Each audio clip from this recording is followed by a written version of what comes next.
Graça e paz, queremos desejar a todos um excelente dia, rogando que a bênção do Deus eterno, do Senhor que é Criador de todas as coisas e daquele que está no controle do universo e também que controla a sua vida, possa ricamente abençoar a sua vida, a vida da sua família, abençoando os seus negócios. Que a paz do Senhor e o amor de Deus estejam presentes no seu caminhar.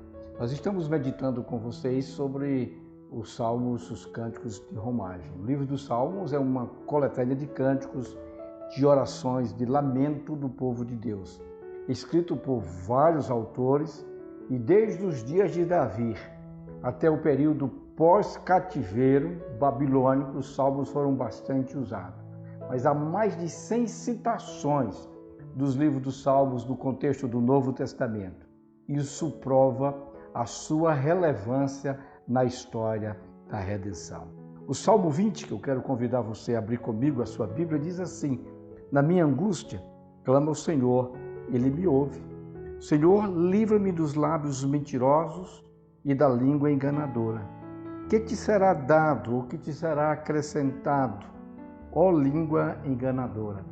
Setas agudas do valente e brasas vivas do zimbro.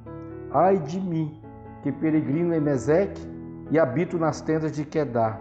Já há tempo demais que habito com os que odeiam a paz. Sou pela paz. Quando, porém, eu falo, eles teimam pela guerra. Os salmos de romagem são como um inário dentro do saltério bíblico. Via de regra, foram cantados quando Israel realizava a sua peregrinação, a sua romaria para adorar o Senhor em Sião. Pelo menos em 3 momentos do ano, os judeus cantavam essa coleção de hino enquanto subiam para Jerusalém.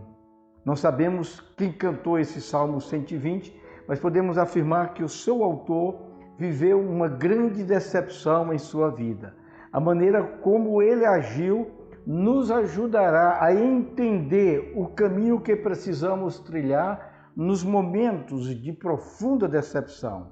A decepção é uma realidade desconcertante em muitos sentidos, seja por meio da traição, de promessas não cumpridas, de mentiras de toda sorte ou de atitudes violentas.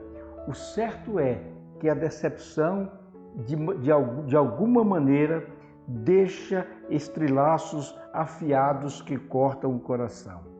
Diante das decepções que costumam se levantar na nossa vida, seguem alguns questionamentos.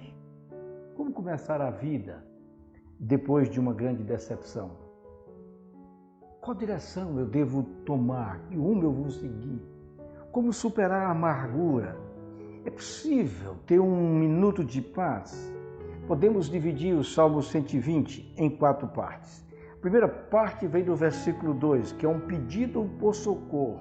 O salmista diz assim: Senhor, livra minha alma dos lábios mentirosos e da língua enganadora. Quem cantou este salmo estava com o coração muito ferido. Palavras mentirosas foram ditas contra ele. Notícias falsas foram divulgadas a seu respeito. Um pensador do passado disse: as palavras são como flechas, uma vez disparada, elas não retornam. Imagine o sofrimento do salmista. O que o salmista fez com a angústia que agitava o seu coração? Ele não tem uma outra atitude. Ele clama ao Senhor. O versículo 1 diz assim: na minha angústia, clamei ao Senhor. Segunda parte do Salmo são tristes consequências, poderíamos assim dizer. Mesmo ferido por palavras falsas, ele recebeu a luz do alto para ver o resultado que espera aqueles que usam língua mentirosa.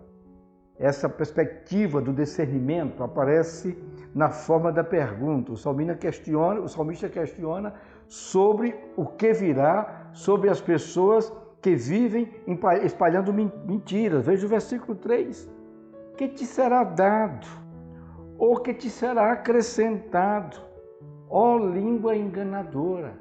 Nos dias modernos, Talvez as pessoas não tenham usado muita língua para espalhar falsas notícias, falar mentiras, boatos, decepcionar outras pessoas. Talvez as pessoas tenham usado muito hoje, são os dedos para digitar, a tecnologia. A resposta que ele recebe foi a seguinte: setas agudas do valente e brasas vivas dos ímpios. Deixe-me explicar esse trocadilho. O salmista está dizendo que o maledicente será ferido da mesma forma que o soldado é ferido de maneira mortal no campo de batalha. É possível que ele tenha em mente o juízo divino sobre os mentirosos. E uma coisa interessante dizer: o mentiroso que espalha as falsas notícias não tem parte no reino de Deus. A terceira parte do Salmo vai falar sobre o cansado. O salmista estava profundamente decepcionado com o seu mundo. Ele estava cansado das mentiras, dos enganos, por isso ele lamentou profundamente ter que viver como peregrino em Meseque, ou mesmo que ter que morar nas tendas de Quedar. Você pode ver isso no versículo 5.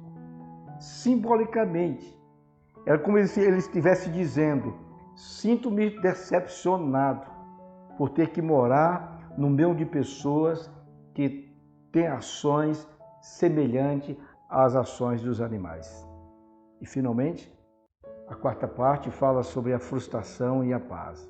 Parece possível que uma pessoa frustrada encontre paz, mas nada é impossível para Deus. Paulo escrevendo diz assim: posso todas as coisas naquele que me fortalece. Só Deus pode transformar tristeza em poesia.